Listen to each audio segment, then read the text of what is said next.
मेरा नाम है। मैं यूपी पुलिस में एज ए कांस्टेबल हूँ और मेरी पोस्टिंग इस समय इमरजेंसी सर्विस में है।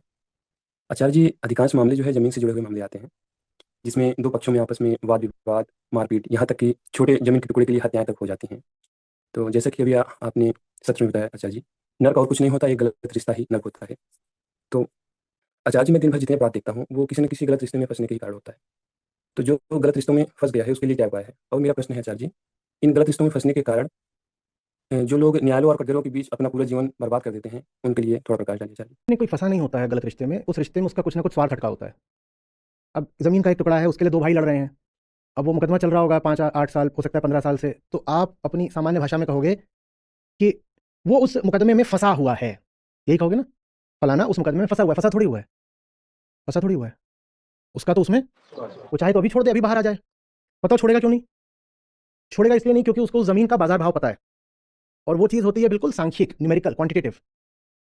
तो हमारी ये जो मोटी आंखें हैं और जो मोटी बुद्धि है, उसको पता चल जाता है कि वो जो प्लॉट है वो ना अभी 20 लाख का है, 60 लाख का है, 2.5 करोड़ का है, कुछ भी कीमत हो सकती है जहां पर है उसके अनुसार, इतना बड़ा। हम कहते छोड़ कैसे दें, छोड़ कैसे दें, छोड़ कैसे दें। आप ये तो देख रहे हो कि छोड़ दोगे तो आपका 50 लाख का नुकसान हो जाएगा। पर जो चीज़ आप नहीं देख पा रहे वो ये है कि उसको न छोड़ने के कारण आपको कितना नुकसान हो रहा है, क्योंकि वो चीज़ क्वांटिटेटिव नहीं है। बहुत मोटी बुद्धि होती है हमारी। जिन चीज़ों पर प्राइस टैग लगा हो, हम्म, उसकी कीमत की, जिस पर पर्ची लगी हो, ठप्पा लगा हो, वहां तो हमें दिख जाता है कि ये चीज़ इतने की है। और विडंबना ये है कि जीवन में जो कुछ सबसे बड़ी कीमत का होता है उस पर कोई पर्ची लगी नहीं होती, उस पर कोई प्राइस टैग गुंथा नहीं होता, तो हमें पता ही नहीं लगता कि वो चीज़ कितनी कीमत की है। उदाहरण के लिए आप बताओ आपकी ज़िंदगी की क्या कीमत है। अच्छा, आपकी टी शर्ट की क्या कीमत है? आप बता दोगे। 500 रुपये, 1000 रुपये, 5000 रुपये, कुछ भी बता दोगे आप, ठीक है। आपकी घड़ी की क्या कीमत है, आप वो भी बता दोगे। मोबाइल फोन की क्या कीमत है, आप वो भी बता दोगे। जिंदगी की कीमत बताओ, बोलो। 1500 की टी शर्ट, 5000 की घड़ी, ठीक है। और 15,000 का कि 25,000 का, 50,000 का फोन, खट खट खट सबकी कीमत बता दी। मैंने कहा जिंदगी की कीमत बता ही नहीं पा रहे। वही बेचारी सबसे सस्ती चीज है, ऐसी गिरी हुई बिना कीमत की चीज है कि उसकी कोई कीमत ही नहीं बता रहे। और हमने कहा हम इतनी मोटी बुद्धि के होते हैं कि हम जिस चीज की कीमत नहीं बता पाते हम उसकी कीमत लगा देते हैं, क्योंकि मैं उसकी कोई कीमत बता नहीं सकता तो उसकी कीमत हो गई। ये हमारी शानदार बुद्धि है। तो जमीन 50 लाख की है तो दिख जाएगा, उस जमीन में जो तुमने 15 साल लगा दी उसकी क्या कीमत थी तुमको नहीं दिखता। कोई फॉर्मूला ही नहीं। नेट पर, वेब पर कोई ऐसा लॉस कैलकुलेटर है कि मेरी जिंदगी के 15 सालों की कीमत बताओ? है कहीं पर? अभी आप इंटरनेट पर डालें कि फलानी जगह पर, कानपुर शहर में फलानी जगह पर, और इतने स्क्वायर मीटर जमीन है, कीमत बताओ, तो आपको खट से बता देगा। ये चल रहा है साहब आजकल, उसका रेट तुरंत बता देगा। बता देगा कि नहीं? अब वहीं पे ये भी डालो, मैं इतने साल का हूं, ये मेरी जिंदगी की कीमत बताओ, कोई नहीं बता पाएगा। ये समस्या आती है। और अगर आपको दिखने लगे कि आपकी जिंदगी की क्या कीमत है, तो आपके लिए जहां फंसे हो उस जगह को छोड़ना बहुत आसान हो जाएगा, बहुत आसान हो जाएगा। छोड़ते इसीलिए नहीं हो क्योंकि मामला एक तरफा, एक पक्षीय है। बस ये दिखता है कि नुकसान कितना होगा, ये नहीं दिखता है कि न छोड़कर नुकसान कितना हो रहा है। इकोनॉमिक्स में और अकाउंटिंग में इसको बुक लॉस और अपॉर्चुनिटी लॉस में कहेंगे। आ रही बात? यही चीज और सब रिश्तों में आती है, चाहे वो दोस्त दोस्त का रिश्ता हो, चाहे वो ये हो कि आप ट्रेन की किसी सीट पे फंस गए हो किसी बेवकूफ आदमी के बगल में, जो गंधा भी रहा है और कुछ कुछ बक भी रहा है और लगातार फोन पे बात करे जा रहा है। एक आध दफे हुआ है, मैं जब स्टूडेंट था, मैं बेहतर समझता था वो सीट छोड़ देना, मैं जाके ट्रेन में दरवाजे पे खड़ा हो जाता था। कहता था ये तो दिख रहा है कि मैंने रिजर्वेशन कराया तो मैंने कितने की सीट छोड़ दी, और मुझे ये भी दिख रहा है कि वहां बैठ करके मैं कितने का नुकसान कर लेता। सीट छोड़ना छोटा नुकसान है, सीट पकड़े रहना बड़ा नुकसान है। मैं नहीं पकड़े रहूंगा, मुझे मंजूर है, मैं वहां जाकर के खड़ा हो जाता था। यही बात रिश्तों पर भी लागू होती है, खासकर पति पत्नी के रिश्ते पर। भारत में हम इस बात पर बड़ा फक्र करते हैं कि साहब हमारा डाइवोर्स रेट बहुत कम है। हम अपने आपसे कभी ये नहीं पूछते कि फील्ड मैरिजेस कितनी है। डाइवोर्स ज्यादा बड़ा नर्क है या एक असफल विवाह, ये बताओ। भारत में हो सकता है डाइवोर्स रेट पश्चिम से ज्यादा ना हो, लेकिन भारत में असफल विवाह पश्चिम से बहुत ज्यादा है। बताओ क्यों? क्योंकि वहां जब असफल विवाह होता है तो डाइवोर्स हो जाता है, यहाँ जब असफल विवाह होता है तो उसे ढोया जाता है। क्यों ढोया जाता है? क्योंकि कुछ स्वार्थ होता है, दोनों पक्षों से स्वार्थ होता है। दोनों पक्षों को ये तो दिख रहा होता है कि ढो करके स्वार्थ की क्या पूर्ति हो रही है, दोनों को ये नहीं दिख रहा होता है कि ढो करके तुम अपनी बर्बादी जो कर रहे हो उसका क्या आंकड़ा है। खुश बहुत होते हैं कि देखो गृहस्थी तो चल रही है ना, अभी भी मिस्टर एंड मिसेस कहला रहे हैं, श्रीमान श्रीमती कहला रहे हैं। और श्रीमान श्रीमती कहलाने में तुमने अपनी जिंदगी जो नर्क करी है, कैसे बताएं कि वो कितने लाख और कितने करोड़ का नुकसान है। यही बात नौकरियों पर लागू होती है। तुमको ये तो दिखता है कि महीने के अंत में पगार कितनी ले आते हो, वो पगार लाने के लिए तुमने क्या क्या बेच दिया, ये तुम कभी आंकते हो क्या? कभी नहीं आंकते। हमको तो बस ये करना है कि आंकड़ा बड़ा यहां दिखना चाहिए। एक चीज होती है cost of servicing the job, मतलब समझ रहे हो इसका? सिर्फ वो जॉब करने की क्या कीमत होती है, और बहुत होती है वो। सबसे बड़ी तो उसमें यही होती है जो आपको आना जाना पड़ता है। किन लोगों के साथ उठना बैठना पड़ रहा है, वो कौन लोग हैं, कैसे लोगों की बातें सुननी पड़ रही हैं, सब एक तरह से एक्सटर्नैलिटीज इकोनॉमिक्स में कहेंगे, वो हम कभी गिन ही नहीं पाते। बिल्कुल ऐसा हो सकता है कि आपको एक पगार मिल रही हो 50,000, 60,000, लाख रुपए, 2 लाख, जो भी आपको मिलती है, और जितना आपको मिल रहा है उससे ज्यादा आप दे रहे हो, you are subsidising your employer. बिल्कुल हो सकता है। लेकिन चूंकि वो जो आप दे रहे हैं उसको, वो सूक्ष्म है, सटल है, तो आप उसकी गिनती कर ही नहीं पाते हो। कॉस्ट टू कंपनी तो वो बाकायदा आपको दिखा देता है, कॉस्ट ऑफ एम्प्लॉयमेंट आप उसको दिखाई नहीं पाते हो कि तेरे यहाँ काम कर करके चौराहे पे खड़ा हूं मैं, मुझे ड्यूटी यही दी गई, चौराहे पे खड़े हो जाओ, तेरे यहाँ काम कर करके फेफड़े चले गए मेरे, बताओ इसकी क्या कीमत है। इतने भयंकर तरीके से जहरीला तुम्हारे यहाँ माहौल है, क्योंकि तुम जो कंपनी चला रहे हो उसका उद्देश्य ही है लोगों को ठगना, या लोगों में लालच का संचार करना। कोई गहना बेचने की चीज चल रही है, कोई इंश्योरेंस बेचने की चीज, कुछ भी ऐसे ही चल रहा है, गंजे को कंघी बेचने का काम चल रहा है, कि मेरी पूरी भीतरी वृत्ति ही हिंसक और शोषक हो गई है। बताओ ये जो तुम भीतरी तौर पे बर्बाद हुए, इसकी क्या कीमत है? कोई नहीं कीमत लगाएगा। तुम इसी बात से खुश हो जाओगे कि सीटीसी इतनी मिल रही है, पिछली नौकरी से 5,000 यहाँ ज्यादा मिल रहा है, चलो भग चलते हैं।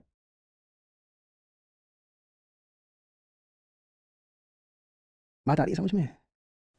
एक बार ये दिखने लग जाए ना कि पूरे मामले में नेट कैश फ्लो किधर को है। मैं कैश फ्लो की बात इसलिए कर रहा हूँ क्योंकि हम हिसाबी किताबी लोग होते हैं, व्यापारी बुद्धि, इसलिए बोल रहा हूँ। तो मैं आपसे कहूँ कि शुभता का आकलन कर लो, तो आपको लगेगा ये कैसी इन्होंने मिस्टिकल बात बोल दी, शुभता कैसे? तो शुभता हटाओ, तुम कैश फ्लो ही देख लो। और लेकिन शर्त यह है कि हर चीज का तुम मॉनेटरी इक्विवेलेंट जरूर रखना। जो कुछ भी तुम्हारे रिश्ते में चल रहा है उसको लिखो और पूछो अपने आप से कि इसका मॉनेटरी इक्विवेलेंट क्या है। मॉनेटरी इक्विवेलेंट समझ रहे हो? हम्म? इसके समतुल्य एक आर्थिक मूल्य कितना होगा? उदाहरण के लिए भयानक तनाव है। क्यों तनाव है? क्योंकि किसी को डराना है या किसी को ठगना है। डराओगे ठगोगे तो तनाव तो रहेगा। तो बताओ उसका मॉनेटरी इक्विवेलेंट क्या है? ये 3 घंटे तनाव झेला, इसकी क्या कीमत है? तो खुद ही लिखोगे, कम से कम 20,000 रुपया तो है ही, इतना तनाव झेलने। अब लेकिन वो तनाव तुम झेल भी लेते हो, और कभी बैठ करके वो स्प्रेडशीट कैलकुलेशन करा भी नहीं कि ये सब कुछ जो मैं यहाँ ले रहा हूँ और दे रहा हूँ वो कुल मिला के कितना बैठ रहा है। आमतौर पे मिलता तो कुछ है नहीं, तो लेने वाला तो जो कॉलम है वो जीरो ही हो जाएगा। ऐसी बहुत कम नौकरियां होती हैं जहां आपको पैसे के अलावा भी कुछ मिल रहा हो। तो अगर कहीं कुछ मिल रहा होता है पैसे के अलावा, तो हम उसकी गिनती करना तो एकदम ही भूल जाते हैं। नाज के साथ कह सकता हूँ हमारी संस्था है ऐसी जगह जहां आपकी जो तनख्वाह होती है उससे 5 गुना आपको ज्यादा मिल रहा होता है, लेकिन आप भी उसकी गिनती नहीं कर पाते हो, बिल्कुल भूल जाते हो।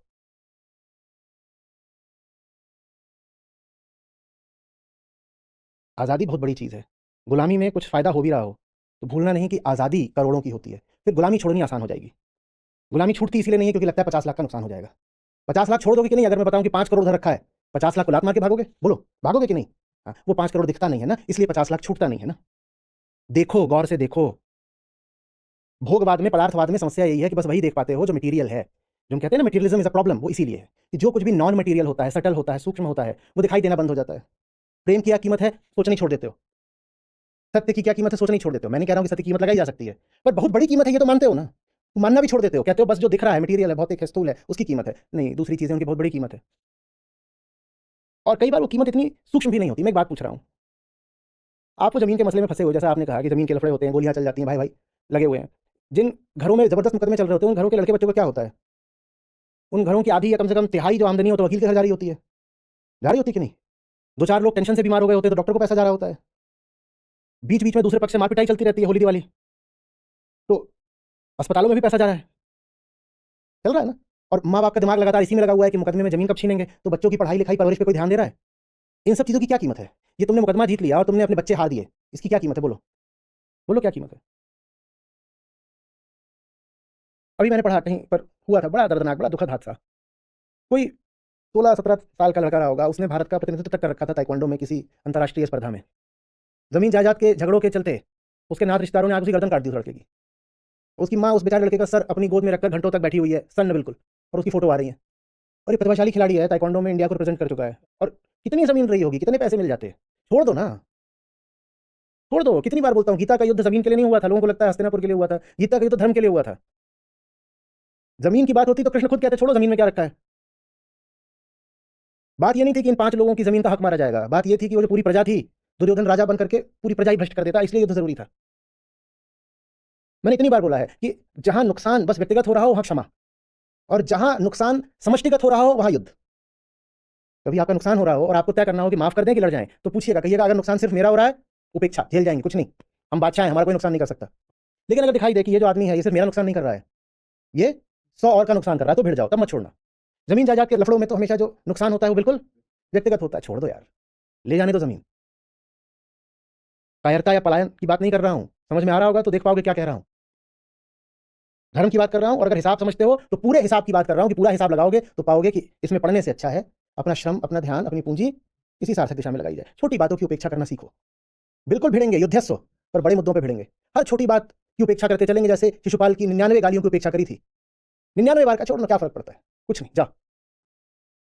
दुर्योधन की भी तो उपेक्षा ही करते चले थे, अंत तक गए थे उसके पास संधि प्रस्ताव लेकर के कि ले ले भाई, थोड़ा सा जमीन दे दे, 5 गांव दे दे, हमें युद्ध नहीं करना, छोटी बात है, माफ किया, जाओ। हमारे लिए हर छोटी बात ऐसी हो जाती है कि अब इस पर अंगर का पांव जमा दिया है, युद्ध तो करेंगे ही करेंगे। पलायन नहीं है, सत्य और शांति के प्रति निष्ठा है। क्या हर छोटी चीज उतनी बड़ी है कि उसके लिए शांति बेच खाई जाए? बोलो ना। जब मैं पढ़ रहा था IIM में, मैं तब भी सबैटिकल पर था सिविल सर्विसेज से, तो इस नाते वो मुझे यात्रा के लिए वारंट दिया करते थे, सरकार से मिलता था कि आप अगर कभी किसी सरकारी परिवहन से कहीं जाएंगे तो वो निःशुल्क आपकी यात्रा होगी। अच्छी बात है। तो ट्रेन में AC 2 टायर या फर्स्ट क्लास था, वारंट मुझे बस बताना होता था कि मुझे फलानी जगह जाना है, तो रेलवे का ही कोई कर्मचारी आकर के मेरी डॉर्म में मुझे वो दे जाता था कि ये लीजिए, ये आपका है, आप इसमें जाइए। और वहाँ जाओ तो अफसर जैसी फिर वहाँ खिदमत भी होती थी, क्योंकि उनको पहले ही बता दिया जाता था कि इस ट्रेन में या इस कूपे में आज अफसर ट्रैवल कर रहे हैं। अब हैं स्टूडेंट ही, और अब UPSC वाले कर लिए हैं तो अफसर हो गए हैं। ठीक है, अच्छी बात। एक बार मैं वहाँ बैठा हुआ था, वो उस दिन वो AC 2 टायर का था।